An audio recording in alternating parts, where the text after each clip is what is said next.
Pessoal, já estamos voltando aí com o programa Jornada Feliz, né? E com a hora da notícia. Prepare que tem muita notícia pra gente aí, tá? Vamos lá. Hora da notícia. Os destaques da semana. Voltamos às 14 horas e 17 minutos no programa Jornada Feliz. Vamos à hora da notícia, pessoal. Balanço semanal Covid-19. Uberlândia volta a registrar aumento de mortes e casos confirmados da doença. E gente, achando que Covid é brincadeira, né? Achando que tá tudo certo, tudo normal, né? Você dá uma olhadinha no centro da cidade, Carol, à noite, passa ali na Praça da Bicota pra você ver se tá pessoal mantendo o distanciamento, todo mundo usando máscara bonitinho. O que você acha? Tá ou não tá? A galera tá achando que Covid acabou. A galera tá achando que Covid acabou, né? Mas não acabou, pessoal. São os que mostram os números. Antes de qualquer coisa, só pra gente falar a respeito, que eu estou com a entrevistada psicóloga Dara Carolina, da Dara Caroline. Daqui a pouquinho a gente vai entrar no ar com a hora do bate-papo e nós estamos mantendo o distanciamento aí de 2 metros, né, ou mais. Eu estou no estúdio, ela está em outro estúdio, então, assim, tá tudo tranquilo, tá, pessoal? Eu só não estou usando máscara porque eu estou falando aqui com vocês. Assim como ela também não vai usar máscara quando for falar, por questão de dicção. Mas estamos aí mantendo todos os cuidados, né? Álcool em gel aqui para todo mundo, microfones desinfetados com álcool líquido, e é isso aí. Entre o último sábado e essa sexta-feira, Uberlândia registrou aumento no número de mortes e casos confirmados de Covid-19 em relação à semana anterior. As informações estão nos boletins diários da Prefeitura e nós fazemos a análise aí semanalmente, né? Ao todo, foram 10 mortes aí durante a semana, uma a mais do que a semana anterior. Em relação aos casos confirmados, eles voltaram a crescer pela segunda semana seguida. Meu Deus do céu. Foram 788 infectados pelo coronavírus, 115 casos a mais do que na semana passada. A volta do crescimento no número de mortes e casos mostra que a pandemia ainda exige atenção aqui em Uberlândia, né? Assim, seguir as medidas de biossegurança são necessárias, como o uso de máscara, uso de álcool em gel e evitar aglomerações, que foi o que nós acabamos de falar aqui. Nós aqui no programa Jornada Feliz sempre procuramos aí manter as regras de biossegurança em dia para que nenhum de nós saímos infectados, né? E graças a Deus, até agora, nem eu, nem a Liliane, nem a Caroline, que faz o programa conosco aqui na técnica, nenhum de nós até agora fomos infectados com a doença. Enfim. Ministro da Infraestrutura inaugura e visita obras no Triângulo Mineiro. Tarcísio Gomes de Freitas, que inclusive foi diagnosticado com Covid, tá, pessoal? Ontem. Visita obras no aeroporto e da trincheira do bairro Taiamã, né? E o trevo de Chapetuba, no cruzamento entre as BRs 452 e 365. Pela manhã, o ministro participou de solenidade, né, de entrega da pavimentação da BR 154 também no município de Ituiutaba. O ministro da Infraestrutura inaugurou e visitou, né, nesta sexta-feira, várias obras aqui no Triângulo Mineiro, né? Também de passagem aqui pela região, ele almoçou com empresários e políticos. Pela manhã, o ministro participou da solenidade de inauguração da BR-154, que liga Ituiutaba à BR-364, e após a cerimônia, visitou as obras do aeroporto e da trincheira, do aeroporto aqui de Uberlândia, né? E da trincheira do bairro Taiamã, aqui em Uberlândia. Também o trevo de Chapetuba, que fica no município, que fica próximo ao município de Uberlândia também, no cruzamento entre as BRs 452 e 365, né? O ministro ele chegou à cidade aqui por volta do meio-dia, né? Ele desembarcou no aeroporto e vistoriou as obras de ampliação no local, ao lado aí de políticos, né? Prefeitos, deputados. E segundo a Infraero, né, falando em relação ao aeroporto, após a conclusão da reforma, a capacidade do terminal passará de 1.700.000 passageiros por ano para 3.900.000 passageiros por ano. Pessoal, cá entre nós, para quem já viajou de avião, para quem precisa usar o avião aqui em Uberlândia, antes da pandemia, né? Porque agora tá mais tranquilo, mas tinha dia que não tinha lugar para você ficar na fila para comprar, fazer o check-in, que a fila para o setor de embarque era enorme e você tinha pouco espaço ali no saguão. Já viajou de avião aqui de Uberlândia, Carol? Já sim. Já, né? E aquele espacinho lá no aeroporto lá é confortável ou não? Não muito. Então, tá aumentando lá. Dizem que vai mais do que dobrar a capacidade aí, né? E a obra foi orçada em R$ 2.700.000, com previsão de entrega para o segundo semestre agora de 2021, né? O aeroporto está dentro do pacote de privatizações previsto para o ano que vem, né? E após a vistoria, ele almoçou com empresários, deputados federais, vereadores e o prefeito Odelmo Leão no prédio da Rádio Cultura, que é o grupo da TV, que faz parte do grupo Integração. À tarde, o ministro visitou as obras aí sobre a BR-365, né, na trincheira entre os bairros Dona Zulmira e Tayamã, não é isso? Então ele fez a visita, vistoriou tudo lá e ao final da tarde retornou. E ao final da vistoria ele foi para Chapecó ainda vistoriar as obras e ao final da tarde ele retornou para Brasília. Então a gente vê aí, né, que está acontecendo algumas obras em Uberlândia, obras de infraestrutura, obras que são importantes, né, para trazer o desenvolvimento da cidade, são importantes aí também no que diz respeito ao andamento aí ao que diz respeito também à locomoção das pessoas, né? Por exemplo, aquela trincheira lá do bairro Tayamã era fundamental que fosse feita alguma coisa ali, porque o trânsito urbano misturando com o trânsito da cidade simplesmente não tem como, né? Então, bora para mais uma notícia. Caso de jovem negro agredido em Uberlândia é lesão corporal e não injúria racial, conclui delegado. O Marcos Tadeu, delegado Marcos Tadeu, que é responsável pelo caso, diz que não há motivos nos autos para outro tipo de crime, né? Ou seja, racismo. A investigação mostra que o autor das agressões físicas foi um cliente da distribuidora de bebidas e não o responsável pelo estabelecimento, né? A Polícia Civil de Uberlândia vai encaminhar para a Justiça na próxima semana a conclusão da investigação sobre a agressão sofrida por Samuel Bonifácio, né? Só para recapitular o que aconteceu, na última semana, né, nessa última segunda-feira, o estudante Samuel Bonifácio, ele foi a um bar, né, que também tem uma distribuidora de bebidas aqui na região sul de Uberlândia, ali próximo ao bairro, no bairro Pampulha, ali, entre o bairro Carajás e o bairro Pampulha. E ao perder o relógio, o morador de rua encontrou esse relógio para ele. E como forma de agradecimento, ele convidou o morador, a pessoa aqui em situação de rua, para que comesse alguma coisa ali com ele, né? E por alguma razão injustificada, ele passou a sofrer agressões, segundo os autos aí da Polícia Civil, né? E sofreu muita agressão, foi parar no Aire Pampulha e depois foi para o hospital aí, um hospital da cidade, com várias escoriações, enfim.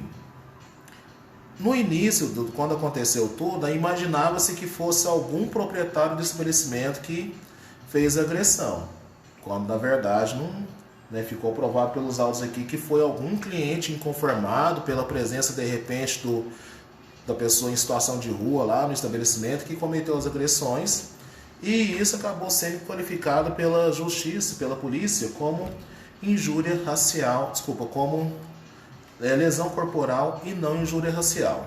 Por que, pessoal, que é importante sempre deixar muito claro isso, né? Porque a gente não pode, né, discutir as situações aí como simplesmente vamos falar assim, com paixões, né?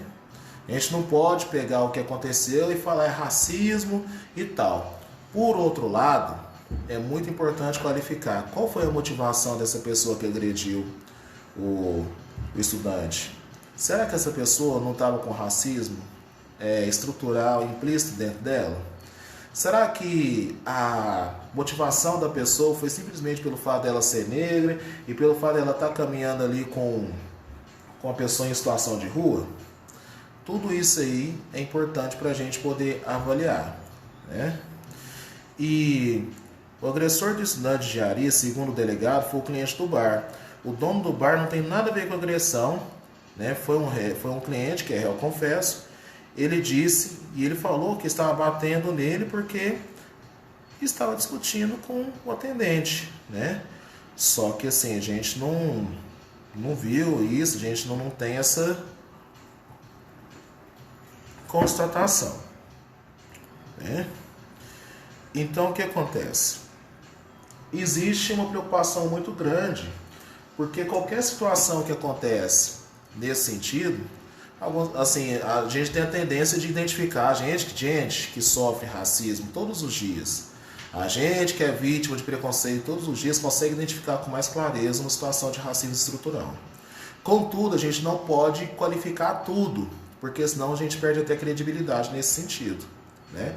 Então vale a pena sim a gente ter essa discussão, vale a pena entender o que de fato aconteceu. Será que ele apanhou por ser negro ou apanhou porque, né, não foram com a cara dele? Isso é importante também, porque senão o próprio negro vai ficar marginalizado, vai ficar sempre sendo a vítima. Ele vai perder a condição de ser humano, né, sujeito a erros e acertos, e vai passar a ser uma vítima da sociedade. Não é isso que nós negros, nós homens pretos queremos. Nós queremos ser tratados como iguais, com direitos e deveres iguais para todo mundo, né? Então, tipo assim, eu quero ter o direito de ninguém com a minha cara, assim como ninguém vai com a cara da outra pessoa. Eu quero ter o direito de chegar no lugar e ser bem tratado também, assim como qualquer um. Eu quero ter o direito de eu entrar de bermuda e chinelo e camiseta numa loja e ser bem atendido assim como outra pessoa, com outra tonalidade de pele, também é bem atendido vestindo bermuda e usando chinelo. Então é isso que a gente busca, né? Não é nem um extremo e nem outro. Não é pegar, tipo assim, tudo que acontece de ruim é por conta do racismo, mas também não é empurrar a sujeira para baixo do tapete, né? E é exatamente sobre isso que eu vou conversar com a psicóloga Dara Carolina, né? Nós vamos tratar um pouco, bastante na verdade, né, Carol, sobre esse assunto, porque, vou falar uma coisa, não tem como, né, dissociar a questão racial da sociedade brasileira, tá, pessoal? Porque o Brasil, ele foi criado em cima da escravização do povo negro. Então não tem como a gente simplesmente esquecer que isso aconteceu, tá? Então nós vamos daqui a pouquinho entrar na hora do bate-papo, né? E falar um pouco mais, aproveitar aí a presença ilustre da nossa psicóloga para poder falar a esse respeito. E deixando claro que o programa Jornada Feliz nunca vai apoiar nenhum tipo de discriminação a quem quer que seja, tá? Credo religioso, opção sexual, não, né? Cor da pele, não, ninguém vai ser discriminado aqui. Isso aí vocês podem ter certeza, tá? Então, daqui a pouquinho, hora do bate-papo. Só me deixa aqui. Então já vamos entrar com a hora do bate-papo. Hora do bate-papo.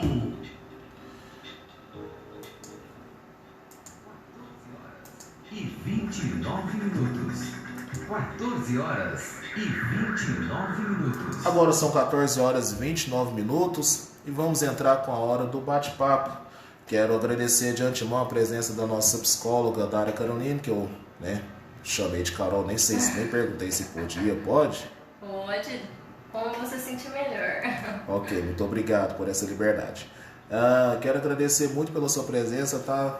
E dizer que é uma honra para o nosso programa Jornada Feliz contar com uma pessoa de tão gabarito, com a sua experiência total aí, que para a gente poder debater esse assunto, né? E eu quero começar falando que o racismo no Brasil não é à toa, ele é estrutural, né? o Brasil ele foi o último país do continente a abolir a escravidão. Até 132 anos atrás, os negros eram traficados e mantidos em condições subhumanas de trabalho, sem remuneração e debaixo do açoite. Quando no papel a escravidão foi abolida, lá em 1838, 300 lá vai pedrada anos depois do descobrimento do Brasil, nenhum direito foi garantido a eles. Então, sem terra, sem acesso a nada, a população negra foi marginalizada. E isso veio se arrastando historicamente. Não é isso?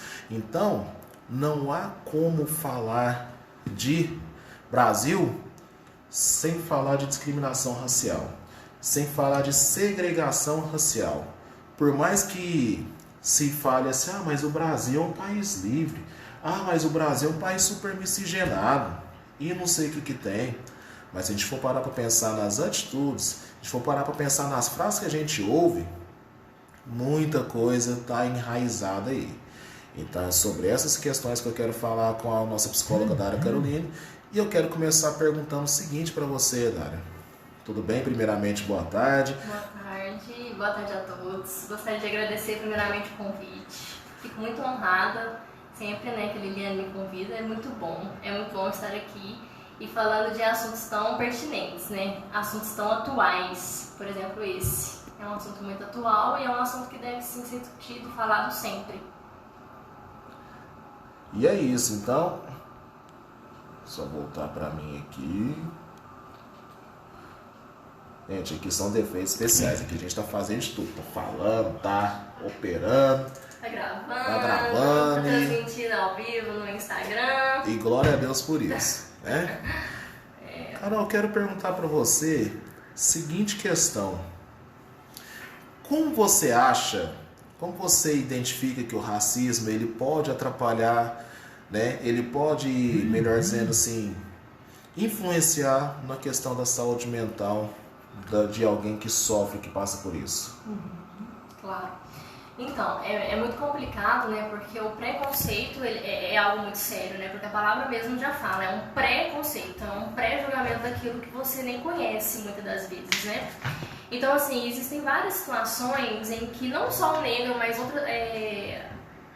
as pessoas de uma forma em geral se sentem discriminadas, Então, por exemplo, quando o negro vai no supermercado e é tratado de muitas vezes em uma novela, quem que é um morador de uma favela? Muitas das vezes é um negro, Quem que é o bandido da novela? Muitas vezes é um negro. Quem que faz o mal? Então, assim, a gente precisa tomar muito cuidado com esse tipo de preconceito e a discriminação ela afeta muito a saúde mental e a autoestima da pessoa. Porque é muito ruim se sentir diferente, Porque nós somos seres humanos e nós somos iguais, porém nós somos especiais, nós somos diferentes. Porque se todo ser humano fosse igual, não teria graça. Então nós temos, todo ser humano tem pontos que precisam ser melhorados e tem qualidades. Então assim, eu estava até vendo um vídeo hoje que a questão de falar negro ou falar preto. E aí me veio a seguinte questão, por que não falar o nome da pessoa? Ou por que não tratar com respeito? Porque assim, muitas das vezes a gente, por exemplo, um branco, a gente não fala, você quer ser chamada de branco, de parda, de amarelo, a gente não faz esse tipo de pergunta. Então por que o negro, ele sofre esse tipo de pergunta? Você prefere que te chama de negro ou de preto? Exatamente. Por que não chamar pelo nome? É uma pessoa como qualquer outra pessoa que tem pontos a ser melhorados e que também tem pontos que tem características e qualidades também. Então a gente precisa parar para pensar nisso e parar de querer tratar o outro diferente. A gente precisa ser justo. É o que a gente fala, foi até o comentário, Carol, que eu fiz um pouco mais cedo. Não tem como a gente simplesmente deixar de associar o racismo com a sociedade brasileira. Então, assim, chegou num ponto, de verdade, assim, que às vezes a gente fica até sem saber o que fazer. Porque se existe um excesso de proteção, se existe um excesso de vamos falar assim, de cuidado, né, em relação à população negra, população preta, como queiram, dá a entender que o negro ou que o preto ele não tem capacidade de caminhar sozinho. Dá a entender que a pessoa que tem a pele escura não tem capacidade de caminhar na sociedade enquanto sociedade, enquanto gente. Sempre precisa da tutoria de um branco, sempre precisa da tutoria de uma outra pessoa para que ela seja reconhecida como sociedade. Vou dar exemplo, né, que acontecia muito. Um cidadão negro só poderia entrar numa determinada festa se estivesse acompanhado de um branco. Meu Deus do céu! E isso parece que vem sendo trazido pela sociedade. Né? É preciso que nós entendamos que... Preciso que a sociedade entenda que ninguém aqui com a pele escura quer ser tratado melhor do que quem quer que seja. Mas também eu não quero ser tratado pior. Eu quero ser tratado igual. Né? Eu quero ser tratado da mesma forma. Eu quero que as pessoas me olhem e tenham a mesma impressão que tenham quando olham para você. Né? É isso que a gente quer. Nem mais, nem menos. Então eu não quero ser tutoriado, eu não quero que nenhuma pessoa com a pele branca ou mais favorecida, socialmente falando, me pegue pela mão e me carregue para onde ela acha que eu tenho que ir. Não. A gente sabe onde a gente quer estar. A gente sabe o que a gente quer fazer. Então vocês podem ter certeza que nenhum de nós aqui quer ser tutoriado. Quero mandar um abraço aqui para o meu amigo Jonathan Henrique, para o meu amigo jornalista Matheus Malaquias. Patrícia, que prazer poder contar com a sua audiência. Ela é a diretora responsável pelo jornalismo da TV Integração. Né? E eu volto com a seguinte pergunta, Carol. Você considera, dentro de tudo aquilo que nós conversamos aqui, você considera a sociedade brasileira como racista? Sim, claro, né? Como você mesmo falou, nós podemos perceber o quanto a mídia, né, tem colocado os negros inferior aos outros, né? E então, assim, é claro que a gente também tem que ter um pouco de cuidado, né, para não criticar tanto isso, mas também a gente tem que ter cuidado para a forma que a gente representa isso, né? Então, assim, a sociedade, as mídias, então, assim, os negros eles têm que ser tratados de uma forma igual, porque não é por conta de que ele, por a cor de pele diferente, que ele tem que ser tratado diferente. Ele é ser humano, né? E ser humano é diferente, todo ser humano, qualquer um. Eu não sou igual a você e eu não sou igual às pessoas que estão assistindo aqui ao vivo, né? Eu tenho pontos que eu preciso melhorar e também tenho qualidades. Eu tenho dificuldades e eu vou precisar sempre de alguém que me apoie nenhum.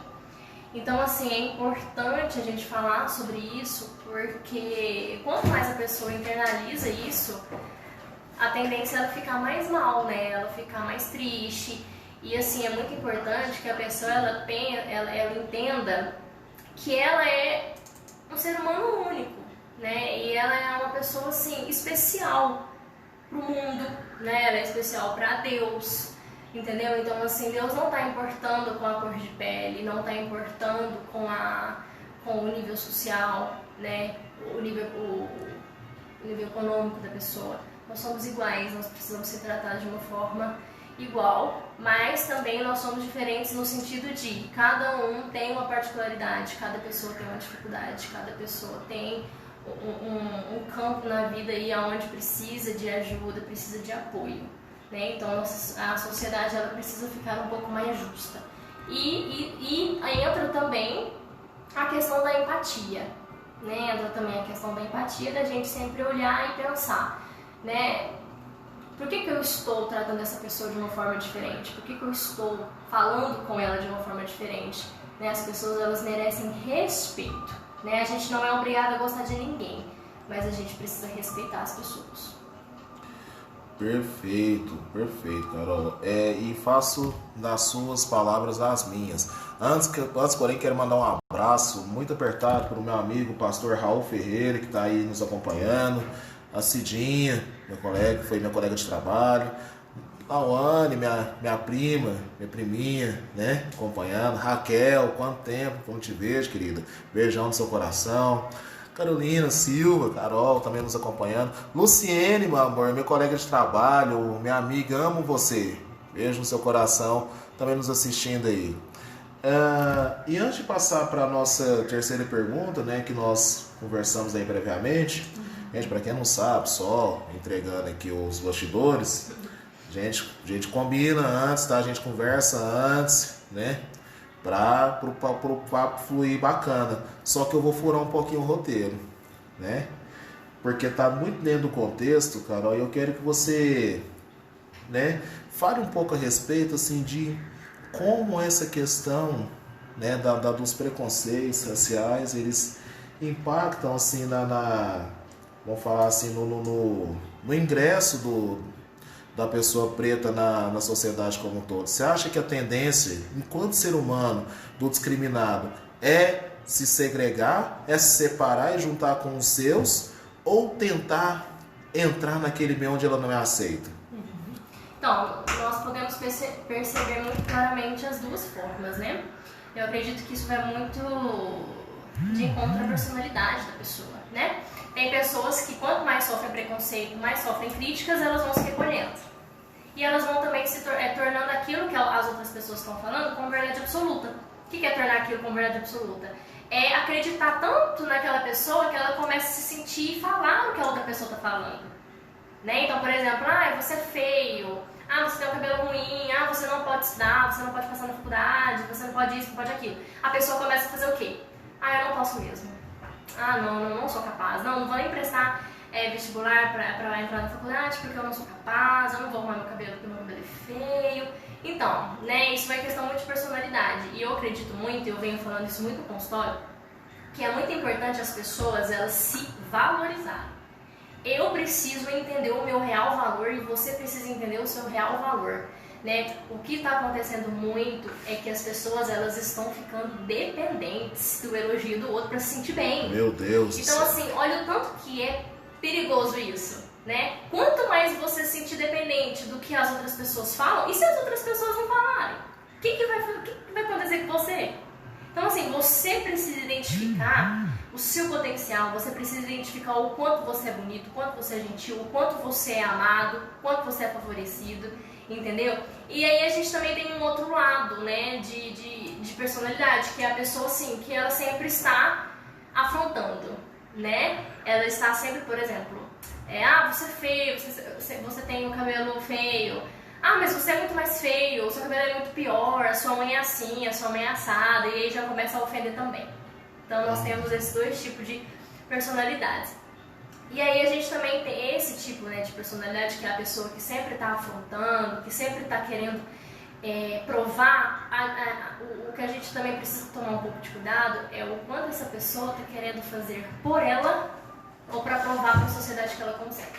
O quanto essa pessoa está fazendo, o quanto essa pessoa está sendo autêntica, né, em falar o que ela realmente deseja falar, em falar o que ela realmente está sentindo, ou ela está falando o que as pessoas querem sempre ouvir para provar para a sociedade uma coisa que talvez nem seja aquilo que ela quer. Isso. Entendeu? Então a gente precisa, eu brinco muito que a gente precisa ter um equilíbrio. Sim. Né? Nós precisamos nos valorizar, né? Nós precisamos saber o nosso potencial, mas também eu venho falando uma palavra que é ser gracioso. Né? A gente não paga o mal com o mal, né? A gente paga o mal com o bem. Ser então, gracioso. assim, ser gracioso. Então, assim, a partir do momento em que eu fui ofendida, eu ofender o outro pra eu me sentir melhor, opa, tem alguma coisa aí. Na verdade, você acaba se igualando a essa pessoa, né? Exatamente. Então, assim, se eu preciso me igualar à pessoa que está me ofendendo para eu me sentir melhor, será que eu também não estou sendo igual a essa pessoa? Exatamente. E, inclusive, essa já é o mote para o nosso próximo ponto. Né? Como é que você acredita, tipo assim, que a saúde mental de uma pessoa como essa, que sofre preconceito, que vive ali apanhando da vida o tempo todo, pode ser afetado, né? Porque assim, questão de autoestima, a gente sabe que, cara, ou o cara tem uma autoestima muito bem trabalhada, muito bem resolvida, ou ela vai pro saco, cara. Porque assim, ficar ouvindo ali situações negativas todos os dias é complicado. E como é que, assim, vamos falar assim, em termos mais científicos, em termos mais psicológicos, como é que isso afeta a vida da pessoa que recebe essas agressões aí, muitas das vezes gratuitas? A pessoa é agredida só porque tem a pele escura, por exemplo. Eu acredito muito que as pessoas elas precisam ter consciência do que está acontecendo, né? Ter consciência daquilo que ela é e não internalizar isso, né? É claro que a pessoa ela vai ficar triste, vai ficar chateada, mas se ela ficar com aquilo pra ela, né? E se ela tornar aquilo que a pessoa falou como verdade na vida dela, a tendência é elas realmente acreditar que a pessoa tá certa, né? Então assim, afeta muito, principalmente na infância. Então eu aproveito para dar um recadinho para os pais, para ficar de olho, porque infelizmente, né, a escola é uma, né? Então assim, ela passa muito tempo na escola e às vezes chega, tá calado, os pais chegam do trabalho, não olham para a criança, não sabe o que tá acontecendo, acha que tá normal, é porque tá cansado, né? Tem muita tarefinha e tudo mais, e já passou o dia, não perguntou nada e não identificou nada. Então assim, as pessoas que estão do nosso lado, elas sempre vão falar de alguma forma ou de outra como elas estão sofrendo. Mas às vezes a gente não tem a empatia de entender. Então aí entra a parte da empatia. É muito importante que a gente olhe para o lado e veja realmente o que está acontecendo com a outra pessoa. Né? A pessoa, o silêncio fala muito. A pessoa que fala muito também, isso fala muito. Né? A pessoa muito agressiva, ela está querendo dizer alguma coisa. A pessoa muito tímida, ela está querendo dizer alguma coisa. Então, assim, existem muitas formas das pessoas expressarem como elas estão se sentindo. E, às vezes, as pessoas, elas tornam aquilo tanto como verdade absoluta que ela não vai conseguir expressar o que está acontecendo na vida dela. Porque, muitas vezes, a pessoa fica com vergonha, ela fica constrangida. Então, por exemplo, uma criancinha está na escola, está começando a vida, né, está na escola para estudar, e aí na fila, vamos pôr um exemplo, na fila do recreio, não deixa ela pegar o lanche por ela ser negra. Ou um branco fura a fila e fala, não, você tem que ficar no final da fila porque você é negro. Ou, não, você tirou nota ruim, você tirou nota ruim porque você é negro, você não é capaz. Entendeu? Então, assim, tudo que acontece com o negro, as pessoas enfatizam o porquê disso, né? E talvez nem é por ela ser negra. Talvez é porque ela tem uma dificuldade mesmo na escola, talvez seja porque ela realmente tem uma dificuldade de aprendizagem. Não é por ela ser negra, um branco também tem. Entendeu? Então, assim, às vezes, o quanto as crianças elas conseguem se expressar? O quanto um adolescente consegue se expressar? A gente não sabe, porque a gente entra no parâmetro que eu falei anteriormente. Existem aquelas pessoas que têm a facilidade de se expressar, mas também existem aquelas pessoas que não têm a facilidade de expressar, que vai se expressar como?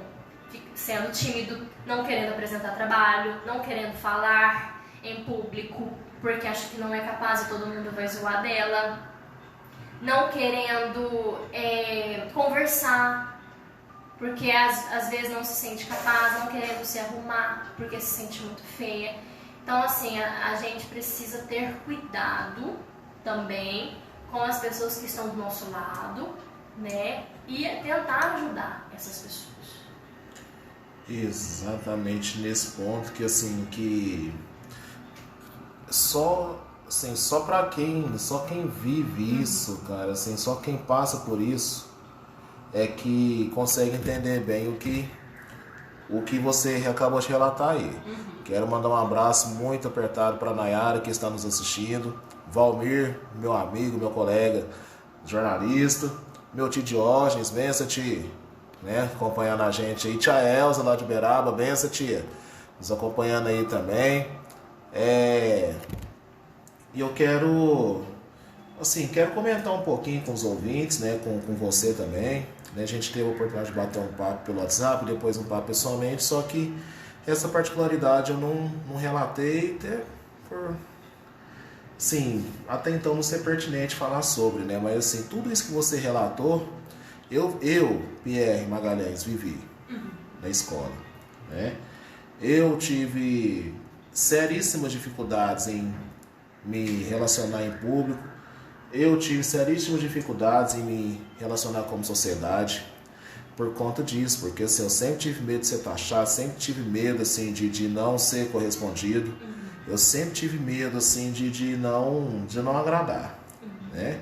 E assim, por mais que, igual eu te falei nos bastidores aí, minha mãe sempre influenciou a gente de uma maneira muito positiva, né, em relação ao ser negro, em relação a gente se aceitar. E graças a Deus, em relação a isso, eu nunca tive nenhum problema. Sempre tive orgulho de ser negro e tudo.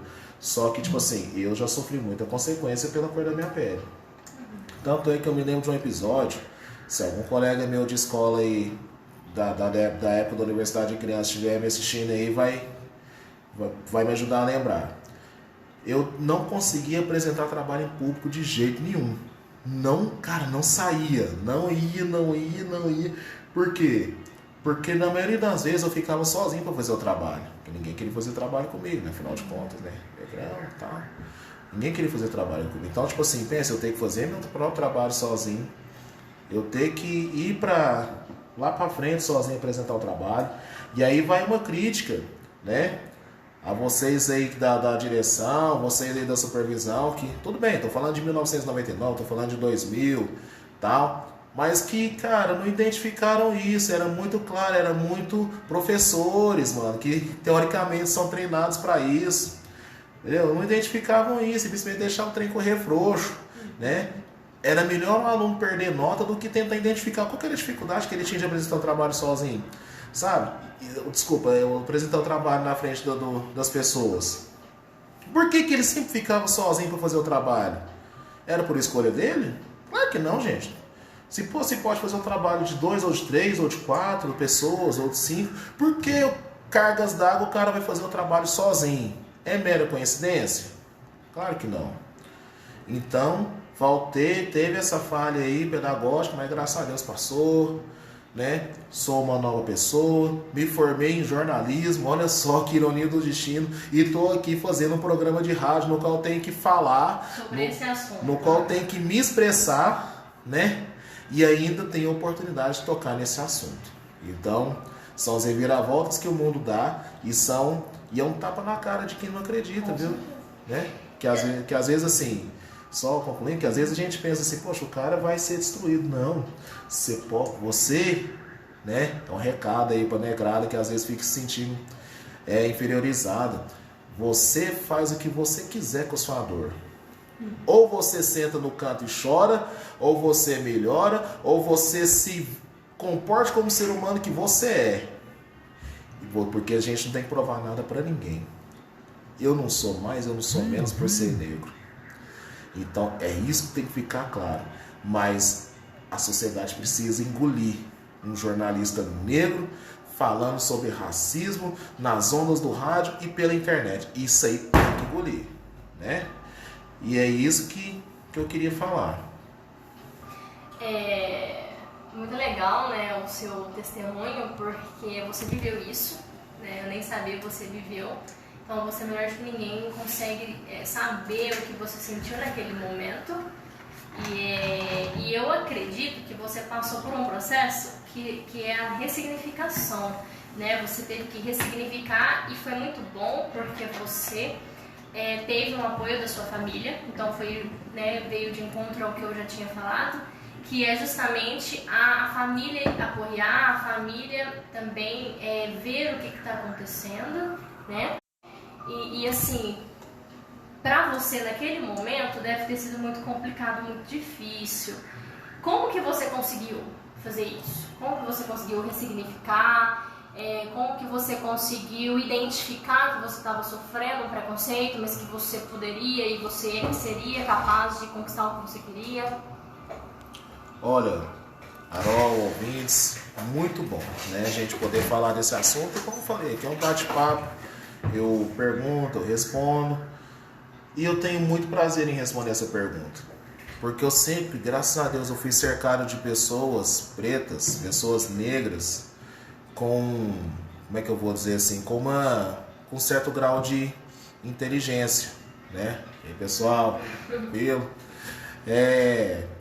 E o que acontece?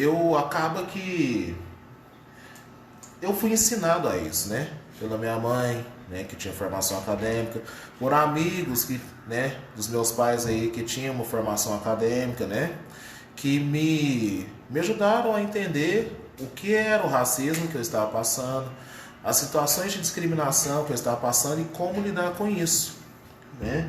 Então eu interiorizei que eu era capaz e sempre focava muito, né, os meus amigos, o pessoal da minha família, sempre focava muito nas minhas qualidades positivas, né?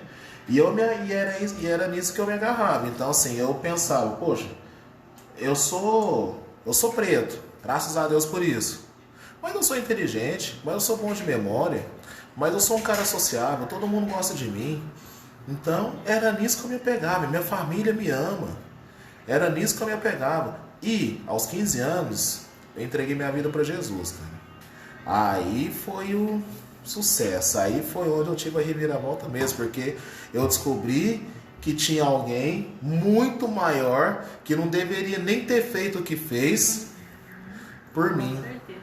Sabe? Então, assim, eu descobri Jesus na minha vida e foi o que realmente me salvou dessa questão aí de achar que eu sou menos do que quem quer que seja.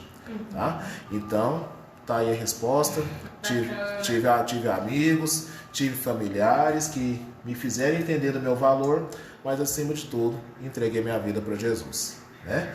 E eu quero até falar um pouco disso, né? Quero até falar um pouco sobre como a pessoa, né, que passa por isso, ela pode ressignificar. O que você tem a dizer sobre isso, Carol? Eu acredito que o seu testemunho foi muito válido, né? E a pessoa, ela tem que, querendo ou não, ela não pode internalizar o que está acontecendo com ela, né? Então, assim, gente, um erro aqui de gravação. Vamos lá. Quanto mais a pessoa internalizar aquilo que está acontecendo e não falar e não se expressar, mais vai ficar difícil, né? Então, assim, ou as pessoas que estão do lado, né, a família, amigos, precisam também estar atentos, né, às pessoas de uma forma geral. Nós, seres humanos, nós temos que ter essa atenção. Sempre que eu venho aqui, eu falo sobre isso, a gente precisa ter atenção, e entender o quanto pode estar difícil para outra pessoa, né? O porquê que a pessoa está tão calada, o porquê que a pessoa está tão tímida, não está querendo conquistar as coisas, né? Tem um sentido por trás, isso não é à toa.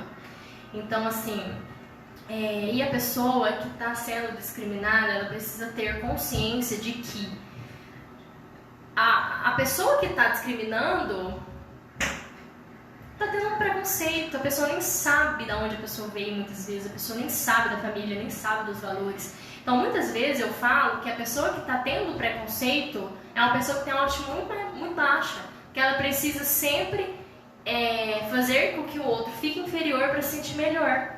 E aí ela faz isso com o quê? Ela joga baixo, né? Ela faz isso com o quê? Com coisas que doem, porque dói muito ser discriminado. Todo mundo já foi, eu já fui muito discriminada também. Então, assim, o ser humano em si, por ele ser diferente, né? E às vezes a sociedade impõe muitas vezes um padrão de beleza, que nós já falamos aqui em uma outra entrevista. Sim. Que a sociedade impõe um padrão de beleza e quem não tá nesse padrão, aí as pessoas tratam de uma forma indiferente por não estar nesse padrão. Mas até que ponto existe esse padrão de beleza? A gente precisa olhar para o ser humano como um ser especial. Cada um tem a sua forma de ser, tem os seus valores e, claro, tem uns pontos que precisam ser melhorados. Mas quanto mais a pessoa internalizar e fazer com que aquilo que a outra pessoa está falando se tornar verdade absoluta na vida dela, mais vai ficar difícil dela ressignificar. Então, assim, é muito bacana o seu testemunho, porque é exatamente isso que a pessoa tem que fazer. A pessoa, ela precisa entender o seu próprio valor. Qual que é o processo da ressignificação? Justamente esse, a pessoa entender o seu próprio valor, a pessoa entender que ela consegue, que ela é amada, que ela é favorecida, que ela vai chegar onde ela quer sim, e não é uma pessoa falando que... Qual que é o poder de uma pessoa? Essa tem que ser a pergunta. Qual que é o poder de uma pessoa chegar pra mim e falar: você não é nada, você não vai conseguir nada? Que poder essa pessoa tem diante da minha vida? Se você for parar pra pensar, a pessoa não tem nenhum poder. A pessoa, ela justamente, ela tá querendo que eu não conquiste nada pra ela se sentir melhor. Exatamente. Entendeu? Sim. E eu quero aproveitar aqui, Carol, pra rapidamente mandar um abraço aí pro meu amigo Marcelo Medeiros aí, que tá nos assistindo. Meu primo, Roger Beltuf. Cara, sem palavras, mano. Sem palavras. Extraordinário é você, viu? Muito obrigado, querido. Beijo no seu coração. E, Carol, pra gente finalizar, né? O deputado estadual Elismar Prado também nos acompanhando aí. Elismar, abração, querido. O que você pode falar, né? Para pessoas que vivem nessa caverna aí da falta de autoaceitação, né? Como você disse, ninguém tem direito de falar, de rebaixar quem quer que seja, né? Ninguém tem autoridade sobre a nossa vida a não ser que nós a demos. Então, sim, o que você tem para falar para as pessoas que estão enclausuradas numa caverna, né? A gente tem até um exemplo bíblico de Elias, né? Que matou 450 profetas e passou todo mundo na espada, o pau quebrando. Aí uma mulher, né? Nada contra, mas tipo assim, uma pessoa virou e falou: vou te matar. Ele correu para a caverna e ficou escondido lá. Então, muitas das vezes, é o que, muito mal comparando, é o que a pessoa negra ela vive. Ela faz feitos extraordinários. Alguém vira e fala: ô, você é preto, filho. Ô, colher de asfalto. Ô, você não vai entrar aqui não, porque aqui não pode entrar pessoa suja não. Né? Ô, você fede, filho. O que você está fazendo aqui? Vaza daqui. Aí pessoas ouvem palavras como essas, ou mais agressivas, né? E se escondem na caverna. Então, o que fazer com essas pessoas que se escondem na caverna? E o que você tem aí para poder passar um recado para nós aqui do programa Jornada Feliz? Eu acredito que quando a pessoa está se sentindo mal, ela está se sentindo de alguma forma ou de outra excluída, ela precisa procurar uma ajuda. Se ela não está conseguindo ressignificar sozinha, que é uma coisa muito difícil, né? Porque às vezes a pessoa realmente ouve tanto que não é capaz que ela acredita não ser capaz. Eu acredito muito que a pessoa precisa procurar ajuda e falar, né? Se a pessoa ela não se expressar, ela não falar para as outras pessoas o que está acontecendo, como que as outras pessoas vão adivinhar? Aí a gente vai entrar naquele parâmetro da sorte, né? Das pessoas que estão ao lado dela, tem a empatia de entender o que está passando na vida dela, mas muitas vezes as pessoas não têm. Então a pessoa que está se sentindo assim, ela precisa conseguir falar. O primeiro passo é esse, conseguir expressar como ela se sente. E quem está ouvindo, quem for ouvir essa pessoa, também tem que ter um cuidado para não julgar. A gente tem um problema muito grande, que é colocar a dor do outro como uma coisa como inferior à nossa. Você reclama pra mim sobre algo, aí eu chego pra você e falo: não, faço coisa muito pior, isso aí é fichinha. Por que fichinha? É só a dor, eu tenho que respeitar. Então as pessoas também, elas precisam respeitar a dor do outro, e quem tá sofrendo a dor precisa expressar de alguma forma ou de outra o que está acontecendo na vida dela. Agora, se a pessoa que está sendo discriminada, ela não conseguir expressar para a mãe, para o pai, para o colega, para o primo, procura um profissional, né? Procura um profissional, um psicólogo, vá até ele, converse, e aí a gente faz justamente esse trabalho, que é um trabalho de ressignificação, é um trabalho de identidade, aonde a gente procura. Eu procuro muito trabalhar com os meus pacientes a identidade deles, né? Eu vejo muita gente chegando no consultório sem sonhos. Mas qual que é o seu objetivo? Qual que é o seu sonho? Não, eu não tenho. Eu trabalho isso mesmo. Tá, mas você trabalha para quê? Qual que é o sentido da vida? E aí a gente tem que ter muito cuidado para isso não acontecer, né? O desânimo, a tristeza vem. Mas nós precisamos fazer o quê? Nós precisamos rejeitar esse sentimento. Nós precisamos rejeitar esse sentimento. E se a gente vê que a gente não está conseguindo rejeitar esse sentimento, o que a gente precisa fazer? Falar, expressar para um profissional, se não se sentir confortável, né? Digo de conversar com o pai, com a mãe, às vezes a gente não sabe como que é a relação, procura um profissional. O profissional ele vai fazer um trabalho de identidade. E aí recado que eu deixo é: você precisa entender o seu valor. Você precisa ter consciência do quão bom você é, né? Você precisa ter consciência do quão maravilhoso você é, independente da sua cor, da sua raça, da sua situação econômica. Você é amado, você é favorecido, você é único. Então, assim, entenda, coloque isso de uma forma consciente, porque nós não temos controle sobre o que as pessoas falam pra nós. Nós não temos. Eu posso sair aqui na rua e alguém me xingar, eu não vou ter controle sobre isso. Por quê? Porque a outra pessoa, ela vai fazer o que ela quer. Ela tem o livre-arbítrio para fazer o que ela quer.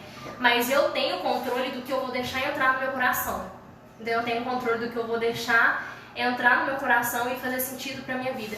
Então, assim, não faça. Pense que a pessoa que está te discriminando, a pessoa que está falando coisas ruins pra você, ela tem uma autoestima tão baixa, mas tão baixa que ela precisa te colocar como inferior para se sentir bem.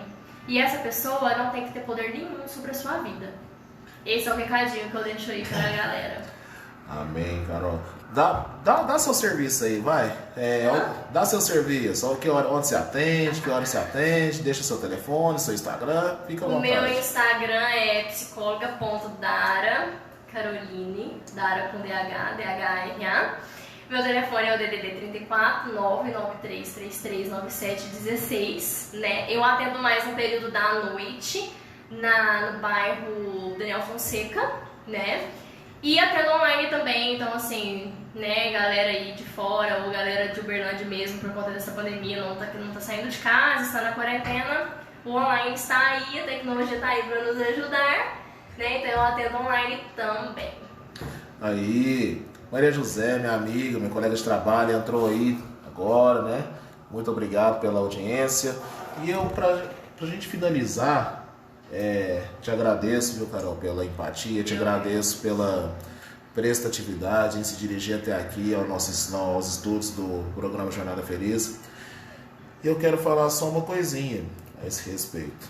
Chame de vitimismo, chame de mimimi, chame do que você quiser, mas o racismo existe. Você querendo ou não, o racismo existe.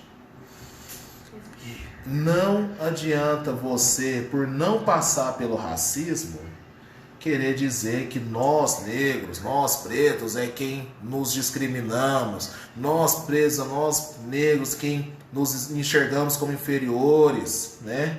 Embora isso possa acontecer às vezes, mas não, meu querido. Se você nunca teve a experiência de ser parado pela polícia só por ser negro, se você nunca teve a experiência de ser agredido verbalmente só por ser negro, não tem direito de falar nada não. Aprende a lidar com o racismo e vamos lutar junto, tá bom? Então, essa foi a nossa hora do bate-papo. Daqui a pouquinho teremos a hora da palavra. Vamos aí com mais um louvor para a gente poder finalizar e voltar na hora da palavra. Agora são 15 horas e 9 minutos. Já voltamos.